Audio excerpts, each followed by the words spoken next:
തിയേറ്ററുകളിൽ നിന്നും positive reviews ലഭിച്ച വിജയ് സേതുപതിയുടെ മഹാരാജ എന്ന സിനിമയുടെ 3 ദിവസത്തെ തമിഴ്നാട് ബോക്സ് ഓഫീസ് കളക്ഷൻ റിപ്പോർട്ടാണ് ഇന്നത്തെ വീഡിയോയിലൂടെ പറയാൻ പോകുന്നത്. തമിഴ്നാട്ടിൽ നിന്നും ആദ്യ ദിവസം 3,45,00,000, രണ്ടാം ദിവസം 5 കോടിയും മൂന്നാം ദിവസം 6,75,00,000 രൂപയുമാണ് തമിഴ്നാട്ടിൽ നിന്നും സിനിമ കളക്ഷനായിട്ട് നേടിയത്. എന്തായാലും തമിഴ്നാട്ടിൽ ഓരോ ദിവസം കൂടുമ്പോഴും സിനിമയുടെ കളക്ഷന് വൻ കുതിപ്പാണുള്ളത്. 3 ദിവസം കൊണ്ട് സിനിമയുടെ ടോട്ടൽ കളക്ഷനായിട്ട് പറയുന്നത് 15 കോടിയോളം രൂപയാണ്. ആടുജീവിതം സിനിമയുടെ ഫൈനൽ ബോക്സ് ഓഫീസ് കളക്ഷൻ എത്രയാണെന്ന് നമുക്ക് നോക്കാം. കേരളത്തിലെ 79 കോടിയോളം രൂപയാണ് സിനിമ കളക്ഷനായിട്ട് നേടിയത്.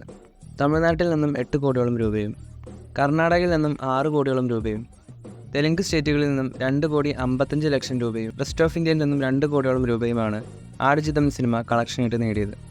ടോട്ടൽ ഡൊമസ്റ്റിക് ഗ്രോസ് കളക്ഷനായിട്ട് പറയുന്നത് 99 കോടിയോളം രൂപയാണ്.